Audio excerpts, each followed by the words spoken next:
Som. Alô. Bom dia, irmãos, graças e paz.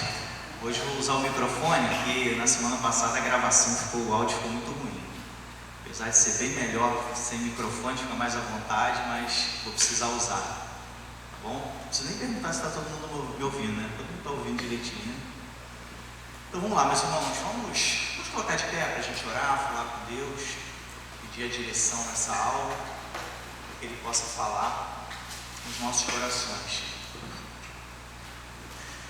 Senhor Deus, nós te louvamos por essa oportunidade, por essa manhã, Deus, que as tuas misericórdias se renovaram sobre as nossas vidas.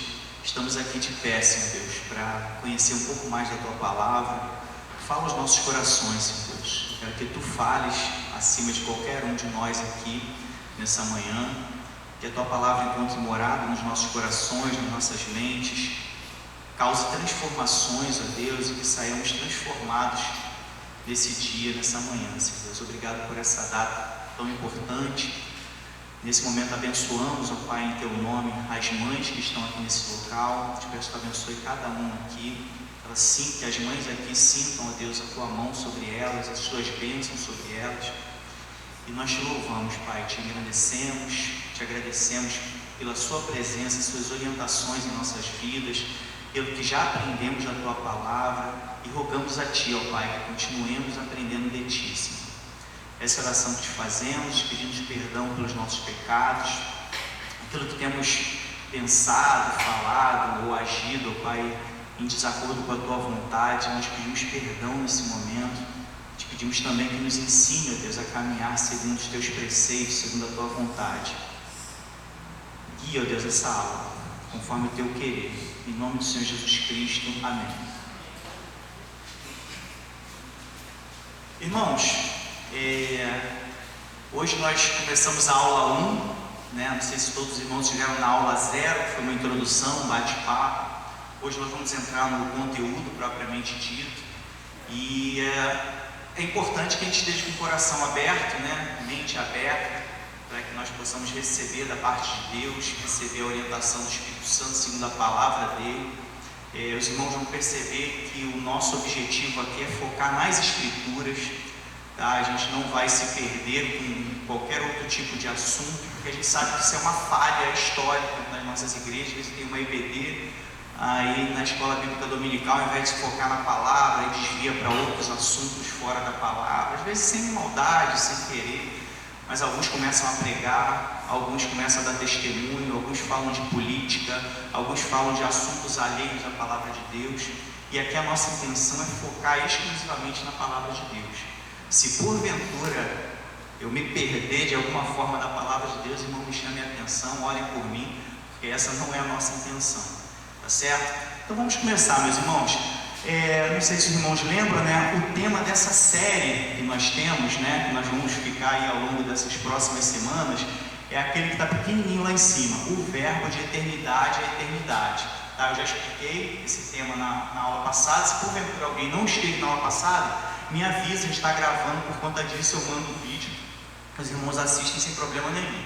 Tá? E o título da aula de hoje, no princípio, o verbo na criação e a promessa. O que a gente pretende falar nessa aula aqui?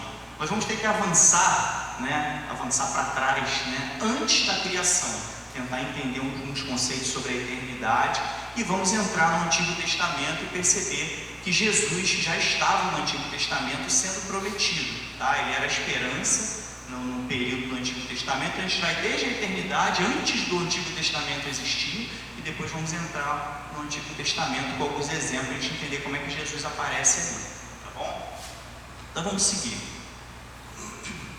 O objetivo dessa aula aqui, meus irmãos, nós vamos procurar demonstrar que Jesus é o Criador eterno, tá? Porque a gente tem aquela visão de que Deus Pai criou, tá? Mas Jesus estava lá na criação com o Pai e tudo foi feito por meio dele, certo? Esse é um dos pontos que a gente vai tratar hoje.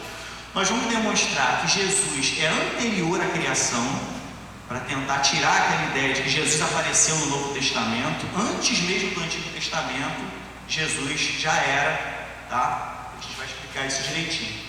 E que Jesus é a primeira e única resposta de Deus para a redenção da humanidade, tá? Não tem outra forma do mundo ser redimido a não ser por meio de Jesus Cristo. Tá bom? Esses são os nossos objetivos dessa aula. Tem aqui um breve sumário. Desculpa, ali saiu errado, tudo número 1, tá? Deveria ser número de romanos, tá? 1, 2, 3, 4, saiu um ali, erro de grafia meu na hora de digitar. Provavelmente eu devo ter copiado os títulos e esqueci de corrigir os números. Primeiro ponto, nós vamos explicar o que é eternidade, tá? Para tentar tirar um pouquinho da nossa cabeça que eternidade é a mesma coisa que infinito, que é a mesma coisa que para sempre. A gente vai passear nesses conceitos para entender o que é efetivamente a eternidade. Nós vamos fazer um paralelo entre Gênesis 1 e João 1, porque muito do que acontece na criação em Gênesis capítulo 1, a gente vai entender quando a gente lê João 1, quando fala sobre o verbo estava com Deus, o verbo era Deus. A gente vai fazer esse paralelo. Nós vamos falar sobre um ponto muito curioso, que é aquele terceiro ponto ali.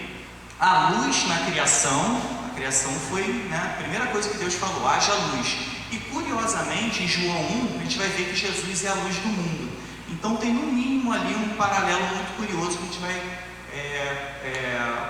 tentar acordar esses dois pontos.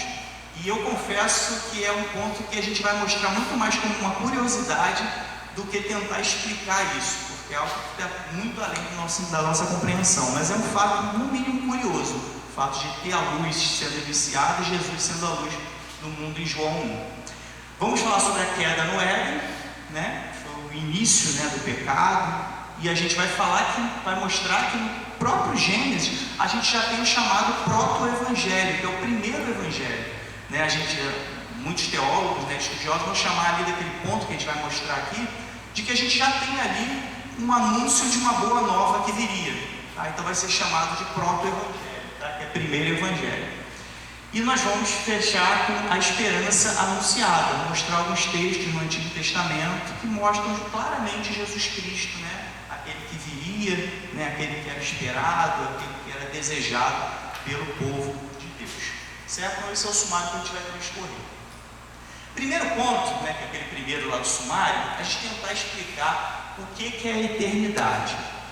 Vamos lá, meus irmãos, tentar separar as ideias de para sempre, infinito e eternidade. O que é para sempre? Vou tentar explorar o significado da palavra para a gente tentar separar essas ideias e entender que Deus não é infinito, Ele é mais do que isso. Tá? Primeiro, quando eu falo para sempre, a gente tem uma preposição ali para que direciona para algum lugar. Então a gente tem um ponto de partida, a gente tem um ponto inicial, só que eu não tenho um fim. Qual a ideia do para sempre? É algo que começa, algo que tem um início, não tem um fim e continua estável, né, pelo transcorrer do tempo.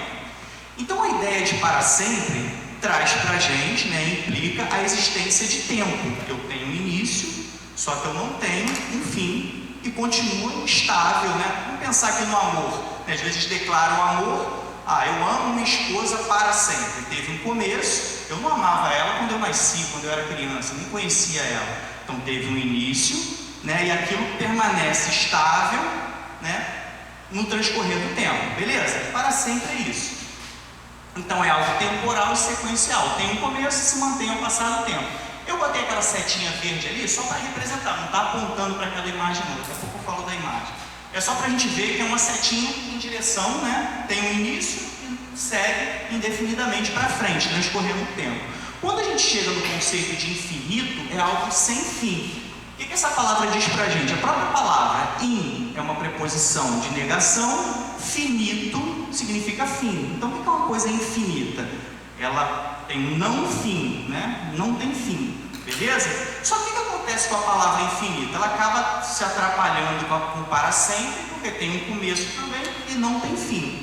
Só abrindo parênteses aqui, meus irmãos, esses conceitos que eu estou abordando aqui são os que mais vão ilustrar o que a gente vai falar sobre a eternidade. Se pesquisar essas palavras na internet, em inteligência artificial, em vários momentos, elas vão aparecer como sinônimos, dicionários, tá? Então vai aparecer lá infinito, eterno, vai ter alguns sinônimos ali. A gente está tentando explorar um pouquinho mais de profundidade, porque o mais importante é o finalzinho que a gente vai chegar ali, tá certo? Então vamos lá. Infinito, por mais que o significado da palavra remeta a gente ao mesmo significado para sempre, Na prática, a palavra infinito é utilizado em conceitos matemáticos, tá? As ciências, questões espaciais. Então, o que acontece com a palavra infinito? É como se tivesse um início, não tem um fim para sempre, para frente, e não tem um fim para trás também. Quer ver uma ilustração muito legal? Não sei se os irmãos vão lembrar de algumas aulas de matemática. Se a gente olhar o para sempre, é como se fossem os números naturais. Os números naturais começam no zero, aí vai 1, 2, 3, aí não acaba nunca. Quando a gente chega nos números inteiros, a gente tem o zero, aí tem os naturais para frente, 1, 2, 3, só que a gente tem menos 1, menos 2, menos 3, vai para trás também e não acaba, certo? Então, se a gente pudesse fazer um paralelo aqui só para ilustrar, o para sempre seria mais ou menos os números naturais e o infinito é como se fossem os números inteiros. Não acaba nem para frente nem para trás. Beleza? Tranquilo? Só para a gente separar, não precisa nem lembrar o que eu falei aqui agora, eu só preciso desse finalzinho aqui. O que é a eternidade? Nós vimos aqui que tanto para sempre quanto o infinito tem o transcorrer do tempo, tá? Qualquer coisa que eu pense, isso é infinito, o tempo transcorre. Para sempre, o tempo transcorre. Quando a gente chega nos conceitos de eternidade, o tempo simplesmente não passa. Tá? Aquele, entre aspas ali, um agora que nunca acaba, é o que o pessoal costuma utilizar para ilustrar bem o que é a eternidade. A eternidade é um conceito, né? A existência de Deus está fora do tempo, até porque o próprio Deus criou o tempo. Se Ele criou o tempo, Ele precisava estar numa condição atemporal, porque não existe tempo, tá? Então vamos pensar aqui numa pergunta que às vezes surge na nossa cabeça, a gente tem medo de perguntar: como é que Deus existiu? Quando foi que Deus existiu? Aí é uma resposta automática que de repente nós ouvimos quando criança, né, dos mais velhos: Deus sempre existiu. Essa resposta consegue ilustrar a realidade, mas a própria pergunta não faz sentido. Como é que eu vou perguntar quando Deus existiu, se a própria palavra quando implica no tempo? Quando precisa de um ponto de início, só que a existência de Deus está fora do tempo. Então a própria pergunta não faz sentido. Ela ilustra bem, falar que Deus sempre existiu. Não, mas a condição de Deus não pode ter um início nem um fim, porque Ele está fora do espaço-tempo. Agora vamos entrar um pouquinho em ciências, para a gente tentar viajar um pouquinho nesse conceito. Nós somos seres tridimensionais, tá? Nós temos, né, altura, largura, profundidade, conseguimos nos movimentar, né, nessas dimensões. Eu consigo abaixar, subir. Só que nós existimos num universo quadridimensional. Tem essas três dimensões que eu falei: altura, profundidade e largura. E nós temos uma quarta dimensão, que é o tempo. A gente consegue pegar o tempo, controlar o tempo, que nem a gente controlou as outras? Não, porque nós não somos quadridimensionais nem em 5 dimensões. A gente não consegue ver o tempo, tá? E não temos controle sobre ele, a gente simplesmente flui pelo tempo. Até aí, tranquilo? Estou entrando no conceito da física, para a gente conseguir entender, porque acho que um fato muito interessante é que essas ideias de eternidade, elas já estão permeando já há um bom tempo os conceitos da física. Por isso que eu coloquei aquele filmezinho lá, Interestelar. Alguém já viu esse filme, Interestelar? Não? Aconselho ver com o coração aberto. Não é um filme cristão, mas ele ilustra, quando você assiste assim, toda hora você fala: caraca, acho que Deus tocou no coração desse autor aqui para falar de conceitos que levam a gente a entender algumas ideias, inclusive da eternidade. O que esse filme fala que está baseado na ciência? Se porventura fôssemos seres de quinta dimensão, é o que esse filme vai explorar, a gente conseguiria ver as 4 dimensões. Eu sou um ser de quinta dimensão, suponhamos. Eu consigo ver as 4 dimensões ao mesmo tempo. Eu consigo ver a altura, a profundidade, a largura e consigo ver o tempo também. Passado, presente e futuro ao mesmo tempo. E isso vai entrar em acordo com os nossos conceitos sobre Deus, de que Ele é eterno e onisciente. Como é que Deus vê passado, presente e futuro ao mesmo tempo? Conceito da onisciência de Deus. Porque Ele está fora do tempo. Ele não está no transcorrer do tempo. Ele não é um ser tridimensional como a gente. Vamos lá para Gênesis, acho que até tem um slide que a gente vai falar sobre isso. Primeira palavra que a gente encontra em Gênesis: Bereshit, no princípio. Aquele no princípio implica no começo. Para Deus ter inaugurado o princípio, Ele precisava estar fora do princípio. Então, para começar o tempo, Ele precisava estar fora do tempo. Uma vez fora do tempo, Ele enxerga todo o transcorrer do tempo como um só. Conseguiram entender isso, meus irmãos? Sei que é um pouquinho profundo isso, de repente para alguns que não entraram ainda nesses conceitos, mas a gente precisa entender que Deus está fora da nossa condição espaço-temporal, tá certo? Assistam esse filme que vocês vão até se impressionar. Um dos pontos até interessantes, que eu falei que às vezes parece que Deus inspirou esses caras para falar, para escrever o filme, é que o aspecto que levava o camarada que conseguiu estar fora do espaço-tempo a percorrer o tempo era o amor. Então isso aí, não vou dar spoiler não, mas é um filme bastante interessante, tá? Por que eu estou abordando, mostrei um filme aqui, indicando para os irmãos? Para a gente entender que por mais que esse conceito de Deus estar fora do tempo seja algo que parece abstrato, e nós abordamos isso em teologia, nas escolas bíblicas dominicais, nos nossos estudos, isso é um conceito que a ciência aceita de boa. Ela não vai atribuir o lado espiritual da coisa e pensar que Deus está fora do tempo como a gente entende, mas eles acabam explicando. Lá atrás, o que a gente tinha? A teologia, o estudo da palavra de Deus era a primeira coisa que tinha nas universidades. As outras graduações eram atreladas ao estudo da teologia. Depois que o pessoal se separou, e acha que se separou, no final das contas, dão uma volta e acabam se encontrando com Deus de uma maneira ou de outra. Tá certo? Tranquilo até aí? Todo mundo guardou no coração esse ponto, que Deus está fora da nossa condição espaço-temporal, e é exatamente nessa condição de fora que Jesus está ao lado do Pai, certo? Então vamos avançar aqui, não tem mais nada que eu preciso falar ainda, beleza. Então vamos lá para Gênesis 1, fazer um paralelo com João 1. Então Jesus, ele é um agente ativo na criação. Essa condição, antes da existência do tempo, Jesus já estava lá, beleza? O que diz em Gênesis capítulo 1? No princípio, criou Deus, pontinho, verso 2, entra no verso 3, e disse Deus. O que a gente precisa tirar desse primeiro versículo, o primeiro texto da Bíblia Sagrada? A gente tem ali uma palavra que é o bará, em hebraico, tá? Foi traduzido para a língua portuguesa como criou, o verbo criar.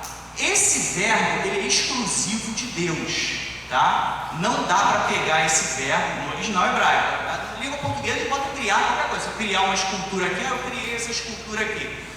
Mas lá no hebraico, essa palavra só se atribui a Deus. Por quê? Qual o significado dela? Criar a partir do nada. Não tem matéria-prima, não tem ferramenta, não tem nada. Aí daquele nada eu faço algo. Tranquilo? Então esse verbo, bará, que a gente traduziu em português como criar, é um verbo que é exclusivo de Deus. Só dá para usar com Deus. Se tiver qualquer outra criação no hebraico, vai utilizar um outro verbo lá diferente desse. Tranquilo? Aí a gente vai para e disse Deus. Aquele verbo ali, disse, o verbo dizer, é o hebraico vaiomer. Esse verbo é efetivamente a pronúncia, a comunicação verbal de algo. Então pensa, Deus criou a partir do nada, mas Ele usou a sua palavra. Então qual foi, vou botar aqui entre aspas, a matéria-prima que Deus utilizou para criar algo? A sua verbalização, a sua pronúncia, a sua comunicação. Tá certo? Então é como se tivesse ali uma matéria-prima que saiu de Deus e a partir daquilo foi criado o universo, tá? E tudo aquilo que a gente vê em Gênesis capítulo 1. O que a gente tira disso? Quando a gente chega lá em João capítulo 1, tá lá nos Evangelhos, ainda no início do Novo Testamento, a gente vê que Jesus Cristo é o Verbo de Deus, a Palavra de Deus. Aí a gente já consegue linkar o que Deus disse ali, a forma que Ele utilizou, aquilo que Ele utilizou para criar o universo, foi exatamente Jesus Cristo que a gente vai encontrar no Novo Testamento. Tranquilo até aí? Então, vou botar aqui entre aspas, que acho que é até grosseiro falar isso, Jesus Cristo foi uma espécie de matéria-prima, foi entre aspas aqui também muito grosseiro da minha parte, Jesus Cristo foi usado para criar tudo. Como a gente vai ver aqui, todas as coisas foram feitas por Ele, para Ele, por meio dele, com outros textos, Sem ele, nada do que foi feito se fez. Ora, a gente não vê a figura de Jesus Cristo diretamente lá em Gênesis capítulo 1, mas a gente vê a comunicação de Deus, a verbalização dele, e a gente só vai entender que essa verbalização é Jesus Cristo quando a gente chega lá no Novo Testamento, tá certo? Aí entra um fato muito curioso acerca de Jesus Cristo e acerca da criação de tudo. A expressão que João utiliza é a palavra logos.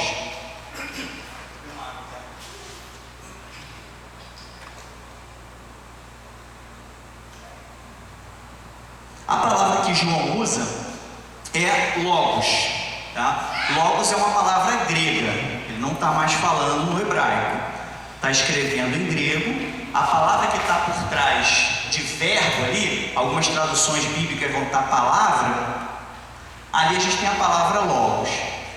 Aí essa palavra logos, ela é muito misteriosa. Por quê? A gente trouxe ela para a língua portuguesa com um conceito só. Pela pobreza do português em relação ao grego nesse ponto, a gente traduziu para verbo ou palavra. Beleza, está dentro, né?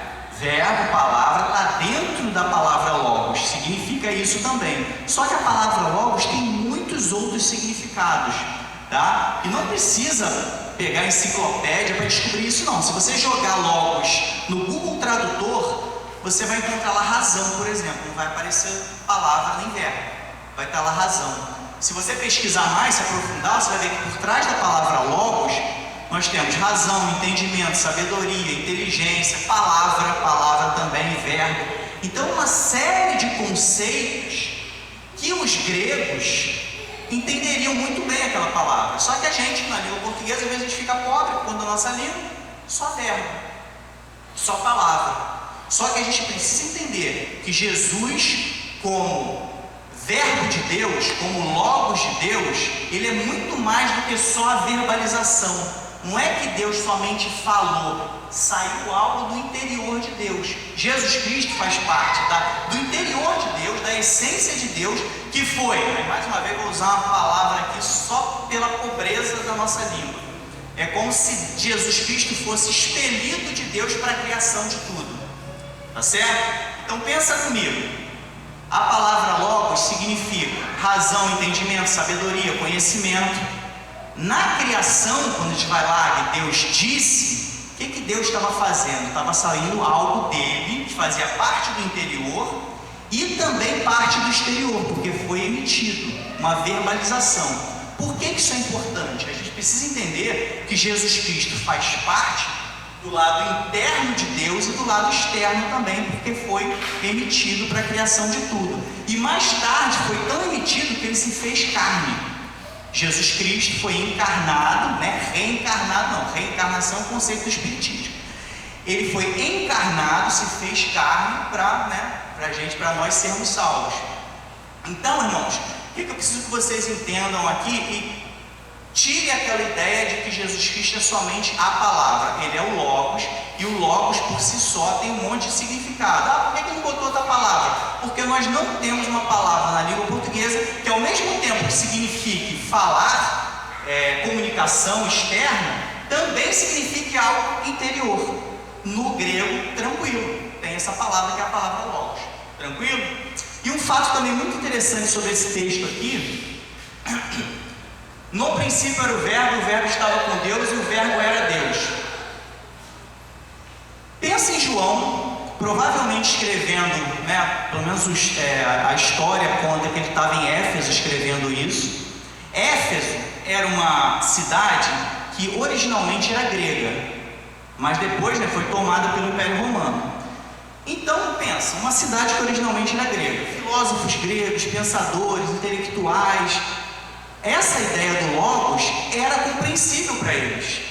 Entrou num texto que, por mais que seja complicado para a gente, para eles foi muito tranquilo de entender. Como é que João começou? No princípio era o verbo. O que ele estava falando? Vou falar com as minhas palavras aqui. Estou conversando com os gregos, falando o que João está falando aqui. No princípio era o verbo, no princípio era o Logos, vou utilizar o grego. No princípio era o Logos. A galera lá iria receber como isso? Show de bola. Por quê? Esse conceito de um logos primeiro, um logos inicial, no início de tudo, já fazia parte da intelectualidade grega. Os filósofos já entendiam esse tipo de conversa, de uma palavra primordial, palavra avança para a razão, entendimento, já tinham esse conceito com eles. Então João estava meio que entrando no mundo deles. Olha, esse logos aí que vocês falam que estava no começo de tudo, no princípio era ele. Ó. Aí o grego, pô, show de bola, pô, isso aí mesmo, estamos juntos. Só que João avança, aí ele vai para a segunda parte. E o logos estava com Deus. Peraí, aquele logos que eu, grego, já conhecia da minha filosofia lá no início de tudo, agora tem mais alguém junto ali. Tem Deus ali. Aí já dá aquela pausa reflexiva, que provavelmente alguns devem ter amado, né? Os caras gostavam de pensar. Aí João avança mais um pouco. Fala, e o logos era Deus. Conseguiu entender o avanço para poder traçar esses conhecimentos, né, dentro daquilo que os gregos já entendiam? Então a gente precisa entender que essa palavra logos foi utilizada não só perfeitamente para mostrar que Jesus Cristo é essencialmente parte de Deus. Isso vai explicar também muito mais claramente, se os irmãos conseguiram entender esses conceitos que a gente tentou passar aqui, vai explicar, por exemplo, a nossa doutrina da Trindade.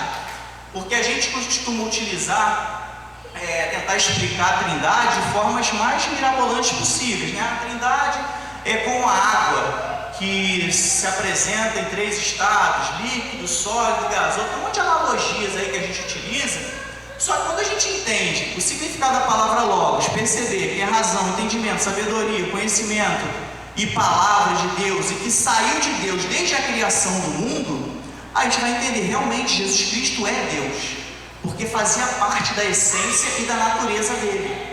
E vai explicar muito mais tecnicamente quem é Jesus Cristo, né, diante dessa unidade com o Pai. E a gente para um pouco, né, de tentar ilustrar com coisas terrenas. Tá certo? Então vamos avançar aqui. Não sei se eu li o texto todo. No princípio era o verbo estava com Deus, o verbo era Deus. Olha o verso 2. Ele estava no princípio com Deus.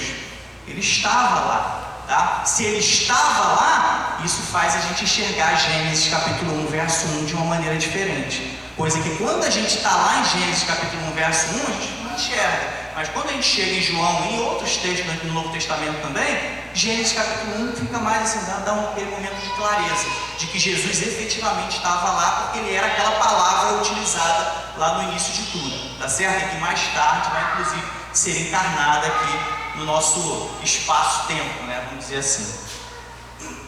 Então vamos seguir. Vamos fazer isso aqui, esse slide aqui eu botei mais como uma curiosidade, tá? Vai despertar o nosso interesse, que no máximo, no mínimo é algo curioso. Olha só que interessante, Gênesis capítulo 1, verso 3, e disse Deus, haja luz e houve luz. Nem botei ali, mas lembrei aqui de bom a gente falar também. Esse verbo haver aí, curiosamente, tenho certeza que isso não é só curiosidade, tem algo muito profundo ali. Esse verbo haver, ele tem a mesma raiz do nome de Deus, tá? Não sei se os irmãos vão lembrar, né? A gente acaba utilizando ali um tetragrama para representar o nome de Deus, quando a gente traz para a língua portuguesa, é um YHWH, né? Que a gente vai falar Yahvé, né? Jeová. Essa palavra, originalmente no hebraico, ela tem uma raiz. E essa é a raiz, a parte principal da palavra. Essa raiz, ela tem a mesma raiz desse verbo haver ali. É como se esse haver de Deus, estrategicamente, fosse a emissão da palavra de Deus de haver. Tem algumas outras palavras que pode ser exista, haja, aconteça. É uma tradução muito boa, porque aconteça a luz. É uma tradução muito boa para essa palavra. É como se Deus utilizasse de si mesmo. Aí vai, né, como utilizou de si mesmo, e Jesus, né, aquela comparação toda que ele fez, faz muito sentido a gente entender que Jesus estava ali. É como se ele estivesse usando de si mesmo, uma palavra que tem a mesma raiz do nome de Deus, tá certo? Isso só no hebraico, obviamente, tá? Então observa aqui que curioso, haja luz e houve luz. Quando a gente chega em João, olha o que diz João 1, verso 4, nele estava a vida, e a vida era a luz dos homens. Então, curiosamente, misteriosamente Deus cria a luz. Pensa que nós somos, imagina eu aqui sendo Deus. Se eu tivesse que criar do nada o universo, a luz certamente não seria a primeira coisa que eu ia fazer. Essas coisas que são completamente contrárias à nossa razão são comprovações de que realmente aquele texto é inspirado. Porque pensa comigo, não faz sentido nenhum um ser humano escrever um texto começando uma criação pela luz. É mais fácil eu pensar, se eu fosse, pensando eu aqui, imagina que eu vou criar o universo. Eu vou criar um chãozinho, depois vou criar uns bichinhos, né? Eu não vou pensar na luz logo de cara. Até porque eu, como criador de tudo, eu nem preciso da luz. Então isso a gente tem que começar a perceber que alguns textos bíblicos que fogem à nossa razão humana mostram que esse texto não foi escrito pela razão humana. Aí a gente vê lá que Deus criou a luz e logo no início, se referindo a Jesus Cristo, está dizendo que Ele é a luz do mundo. Então tem um paralelo bastante interessante sobre isso. Mas isso aqui eu só coloquei para a gente ilustrar e pensar um pouquinho nesses paralelos que a Bíblia nos mostra entre a criação e Jesus Cristo, tá? Aí agora, meus irmãos, a gente vai entrar na queda no Éden. Saímos lá daquele momento primordial lá, no princípio de tudo, no Bereshit, em que tudo começou, foi criado espaço-tempo ali, e Deus estava antes daquilo ali com Jesus Cristo. E a gente passou, deu um salto lá para a queda do Éden. Não vou falar de criação, das coisas, nada disso. Vamos lá para a criação, porque aqui a gente vai ver Jesus Cristo mais uma vez. Essa história, acho que muitos dos irmãos aqui já ouviram, né? Várias ilustrações acerca daquele momento do pecado, a serpente e tudo mais. Olha só como é que aconteceu a queda do homem. Gênesis capítulo 2, verso 17. Dela não comerás. Tinha uma ordem muito clara, né, para que o homem não comesse daquele fruto. Não comerás, ponto final. Aí logo em Gênesis 3, verso 6, olha só o que a mulher fez. Tomou, comeu, deu para o seu marido e o seu marido comeu. Havia uma ordem muito explícita para não fazer. Ela pegou, tomou, ainda passou adiante. Então o que estava escrito para não fazer foi feito. O que é isso? É o pecado, é errar o alvo. Tá? Havia um alvo para ser acertado e foi errado esse alvo. Tá? Então começou o pecado, ali a gente teve a queda do homem. Aí aqui, logo no mesmo capítulo, Gênesis capítulo 3, verso 15, a gente tem a primeira promessa de resgate nas Escrituras. Observa, Gênesis capítulo 3, verso 15. E porém inimizade, não é aquele castigo todo lá que a gente viu lá sobre Adão, sobre Eva. A gente tem, e porém inimizade entre ti e a mulher, e entre a tua semente e a sua semente. Esta te ferirá a cabeça e tu lhe ferirá o calcanhar. Jesus está aqui. Esse texto, ele é chamado por muitos de proto-evangelho. Não sei se alguns irmãos já conseguiram, eu estou dando um tempinho aqui só para ver se os irmãos conseguem identificar Jesus ali dentro daquele versículo. Alguns vão chamar de proto-evangelho. Proto é um prefixo grego que significa primeiro. Então é o primeiro evangelho da Bíblia. Alguns vão chamar dessa forma. A gente tem os evangelhos lá, né? Mateus, Marcos, Lucas, João. E aqui aparece um anúncio, um prenúncio de Jesus Cristo logo no livro de Gênesis, o que é mais interessante, logo depois do pecado. Já mostra que Jesus fazia parte da redenção. Vamos tentar destrinchar esse versículo aqui para a gente entender. Olha o castigo sobre a serpente. E porém, isso aqui é Deus falando, está castigando a serpente. E porém inimizade entre ti e a mulher. Então um dos castigos é que haveria inimizade entre a serpente e a mulher. Ponto. E entre a tua semente e a sua semente. Esse tua é para quem ele está falando. A serpente. Então vai ter uma inimizade entre a tua semente, ou seja, a semente da serpente, e a sua semente. Esse sua está se referindo à mulher. Então até esse momento vai ter inimizade entre a serpente e a mulher, e vai ter inimizade também entre a semente da serpente e a semente da mulher. Todo mundo conseguiu acompanhar? Beleza. Aí a gente continua, olha só depois do ponto e vírgula ali.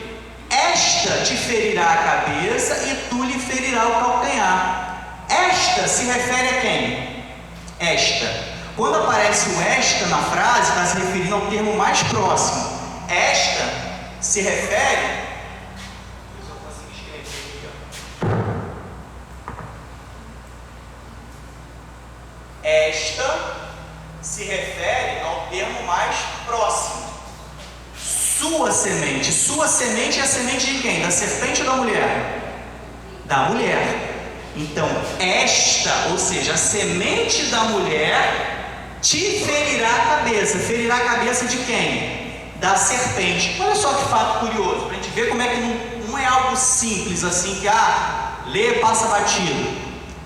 Havia uma inimizade entre a semente da serpente e a semente da mulher. Só que na hora de ferir a cabeça, não é a semente da mulher ferindo a cabeça da semente da serpente. É a semente da mulher ferindo diretamente a serpente. Conseguiram perceber isso no texto? Então isso aqui já está anunciado. Fica até arrepiado de pensar nisso, irmão. O texto está dizendo o seguinte: a semente da mulher, aí isso vai projetar outros textos do Novo Testamento, vão comprovar isso. Só estou tentando fazer a gente entender já desde aqui, tá? A semente da mulher, isso vai ser projetado, a mulher em Maria e a semente dela, Jesus Cristo, ferindo direto a cabeça da serpente, que posteriormente vai entender que é o diabo e tudo mais, tá certo? Só uma curiosidade, quando fala da semente da serpente, aí tem algumas teorias, tá? Essa parte aqui, ó, essa semente aqui, ó, tua semente, é a semente da serpente, tá? Existem algumas teorias que vão dizer que são os inimigos de Deus de um modo geral, os filhos do diabo, tá? E algumas se relacionam diretamente ao anticristo.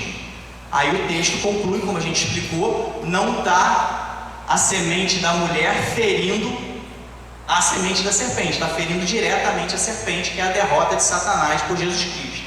Beleza? Conseguiram enxergar Jesus Cristo nesse texto?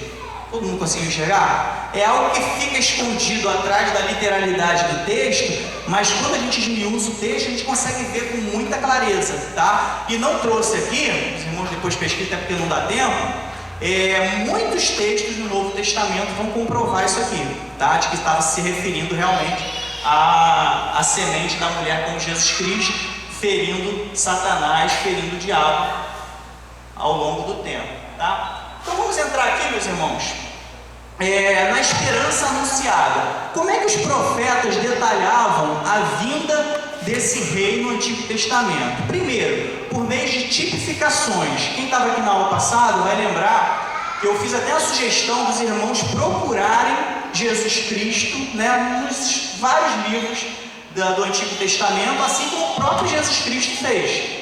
Jesus Cristo, eles conversando lá com seus discípulos, foi de Moisés até todos os profetas, mostrando o que dele se falava. A gente falou isso na aula passada. Então, eu estimulo mais uma vez os irmãos a procurar ler o Antigo Testamento, procurando encontrar Jesus Cristo. Isso vai ser uma leitura muito agradável, muito interessante. Então, a gente tem ali algumas formas de você encontrar Jesus Cristo no Antigo Testamento. Primeira, como tipificações. O que são tipificações? As figuras, as ilustrações, as coisas, as pessoas podem fazer menção às características de Jesus Cristo, mostrando para a gente que tem algo por vir, tá? Um exemplo, vou ter aqui dois exemplos muito interessantes, que eu achei mais exemplos, mas são inúmeros, tá? Peguei o exemplo de Josué. Olha só como é que Josué é interessante. Josué, originalmente o nome dele era Rocher. Se a gente for lá em Números capítulo 13, que é aquele episódio dos espias, começa com Josué se chamando Oséias, tá? Que é aquele Rocher ali. Aí no mesmo capítulo 13, primeiro Rocher significa salvação. O nome original de Josué era salvação. Aí no mesmo capítulo, quando Moisés vai enviar ele, Moisés passa a chamar ele de Josué, que é Iehoshua, tá? Que é o Senhor é a salvação. Vou aqui, tentar me imaginar naquele momento lá. Teu nome é salvação? A salvação vem de você? Não, o Senhor que é a salvação. Você vai se chamar agora o Senhor é a salvação, não você. O nome dele mudou de salvação para o Senhor é a salvação, tá certo? E olha só que interessante, Josué tem o nome, o Senhor é a salvação, e ele entrou com o povo na terra prometida, certo? Entrou em Canaã. Observa como é que é um paralelo perfeito com Jesus Cristo. Vamos lá, para o nome de Jesus. Primeira coisa, o nome de Josué, Iehoshua, o Senhor é a salvação.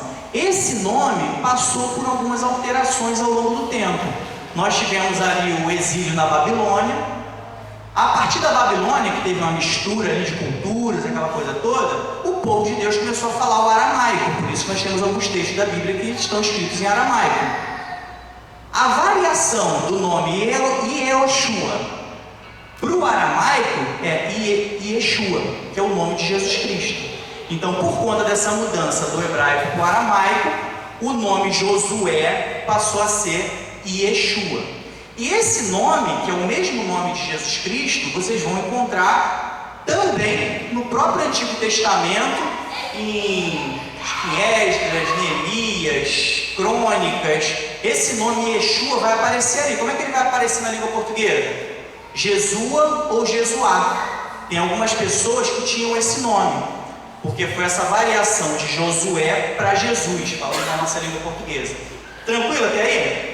Quando chegou lá o nascimento de Jesus Cristo, ele foi chamado de Jesus para a gente, mas o nome dele é Yeshua, que é essa variação do nome de Josué do hebraico para o aramaico.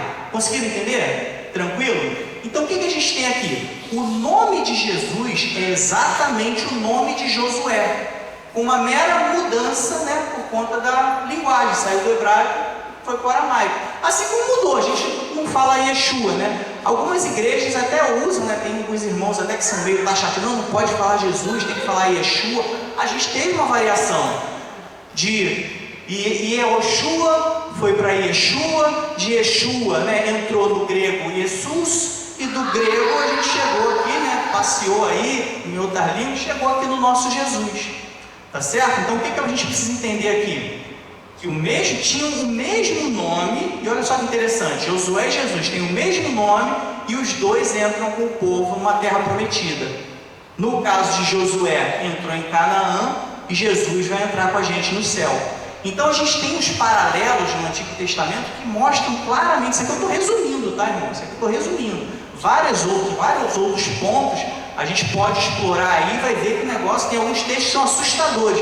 Você está lendo o Antigo Testamento, mas se não falasse que era o Antigo Testamento, você ia achar que é o Novo Testamento, falando claramente da figura de Jesus. Algumas tipificações são tão claras que você sente que você está ali lendo o Novo Testamento diretamente sobre Jesus Cristo. Mas todo mundo consegue perceber esse paralelo entre Josué e Jesus Cristo? Mesmo nome, fizeram a mesma coisa, conduziram o povo até a entrada numa terra prometida, tá certo? Isso é chamado de tipificação. Jesus vai aparecer de várias formas no Antigo Testamento desse jeito, tá? Com as tipificações. Agora a gente também pode ter menção direta a Jesus Cristo, né? Alguns textos vão fazer menção direta. O que eu acho mais interessante, que mostra muito claramente, é lá em Isaías, né? A gente tinha ali um sinal de que uma virgem engravidará. Muito tempo antes do nascimento de Jesus Cristo, já havia sido prometido que uma virgem teria um filho. Isaías 7, verso 14. Portanto, o mesmo Senhor vos dará um sinal. Que sinal é esse? Eis que a virgem conceberá e dará à luz um filho, e chamará o seu nome Emanuel. Dentre várias outras partes no texto, a gente vai ver muita coisa coincidindo com Jesus Cristo. Nós sabemos pela fé, né?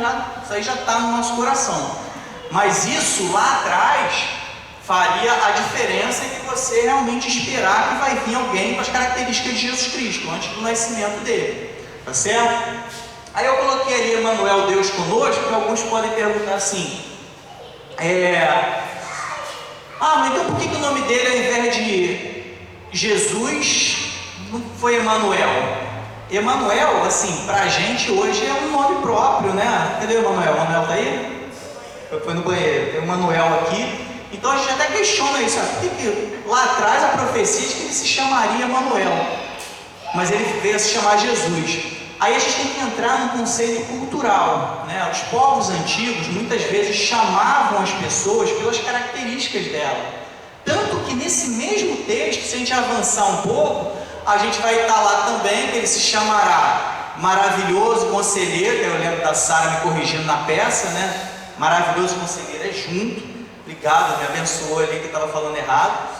maravilhoso conselheiro, e chamará também Deus forte, chamará Pai da eternidade, tem tudo ali, igualzinho chamará Emanuel, porque tem o significado de Deus conosco. É como se a gente traduzisse essa parte do texto, se chamará Deus conosco, tá certo? Então aqui, da mesma forma que o restante do texto mostra pra gente, não estava dando um nome próprio, eu estava chamando ele por uma característica. Qual é essa característica?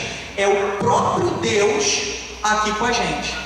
Tá certo? Quando fala Emanuel, Jesus Cristo é o próprio Deus presente. E eu acho que lá atrás a gente conseguiu ilustrar o quanto Jesus realmente sai do interior de Deus para estar aqui com a gente, tá? Faz parte da essência do próprio Deus.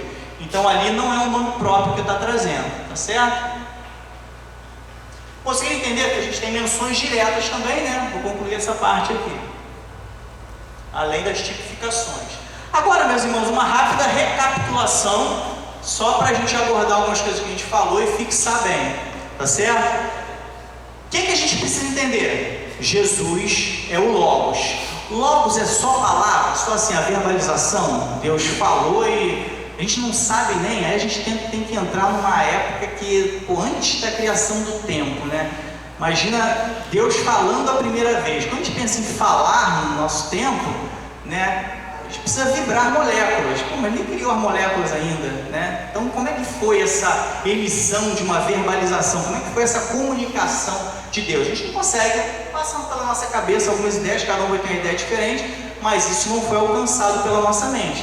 E algumas vezes, dentro das Escrituras, a gente tem que se rebaixar a nossa insignificância e reconhecer que algumas coisas são inalcançáveis. Talvez lá ao lado do Pai a gente tenha mais clareza, tá? Então, nesse momento, Deus falou. Como é que foi essa comunicação? Como é que foi essa emissão de Jesus Cristo na criação de todas as coisas? Eu não consigo desenhar isso, tá? Mas é o que efetivamente aconteceu. A gente acredita sem ver, né? Igual, lembrando aqui de Abraão, né? Sai da tua terra, da tua parentela e vai para a terra que eu te mostrarei. Eu nem tinha mostrado ainda. Sai, eu vou te mostrar depois. Então aqui a gente crê que foi isso, que é o que está escrito. Mas desenhar efetivamente o que aconteceu, como foi falar numa condição eterna em que nem matéria tem, como é que foi essa comunicação, a gente não consegue, tá? Se alguém tem uma visão diferente, depois até passa para a gente, que a gente, né, Deus permite que a gente comece, que a gente tente entender as coisas de uma forma tão tranquila assim, tá?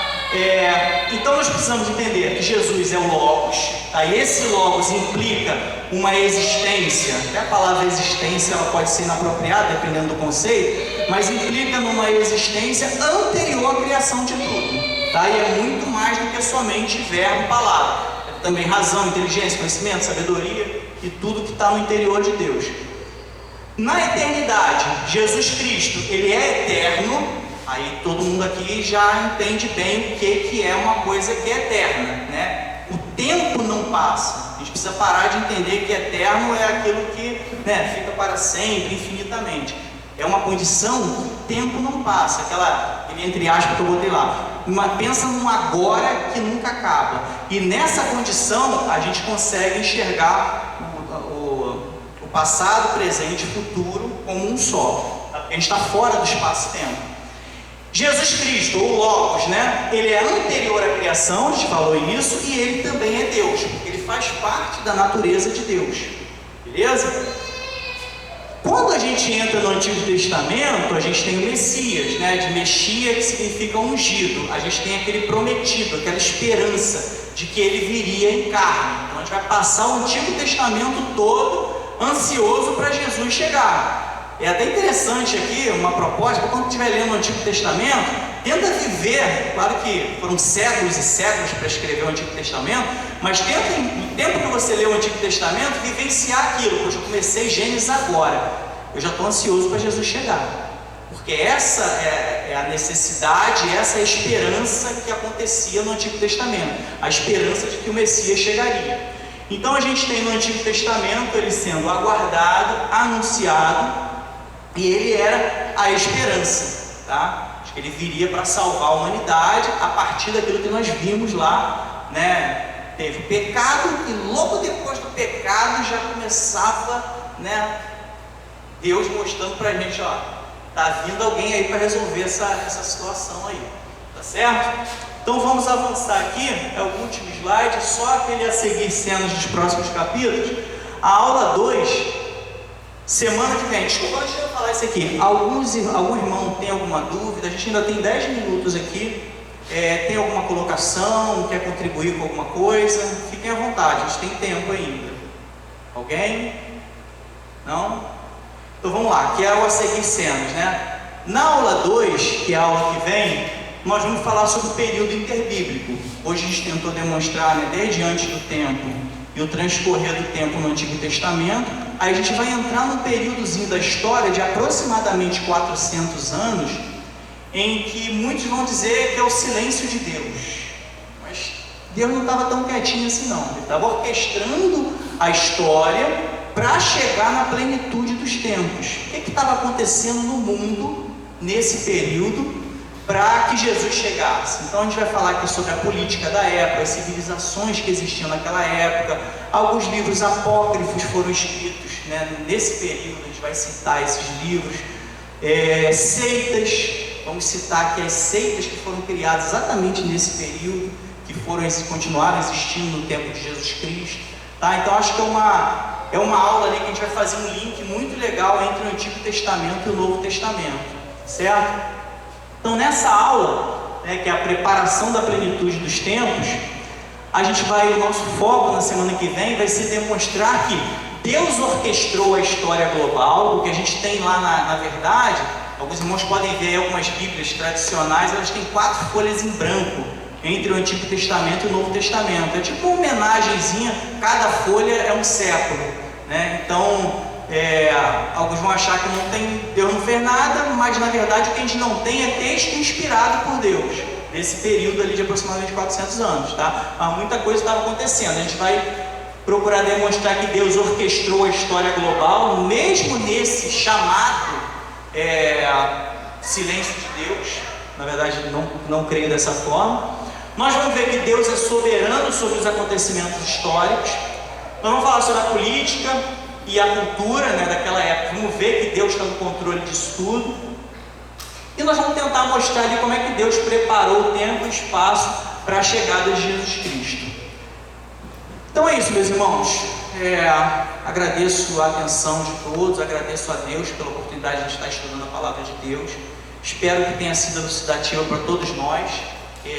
Às vezes a gente tem a sensação que o Glauco está lá ensinando e a gente está aprendendo. Coisa nenhuma, estou aprendendo muito também.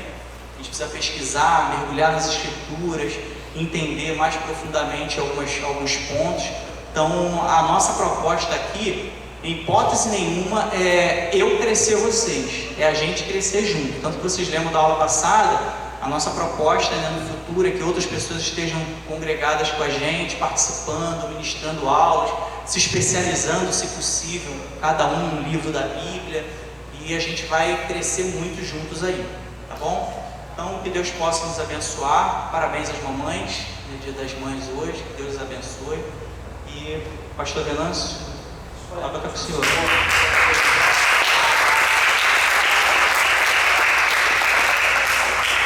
Demais, né? Tem um cafezinho ali, deixa eu esperar um pouquinho agora para iniciar o culto, né? Às 10, são 5 para as 9, fica à vontade aí, banheiro, essas coisas. Mas foi bom, né? Muito bom, né? A gente saber esses detalhes aí que vão acrescentar na nossa vida para poder entender melhor ainda a Bíblia Sagrada, a Bíblia que o Senhor nos presenteou.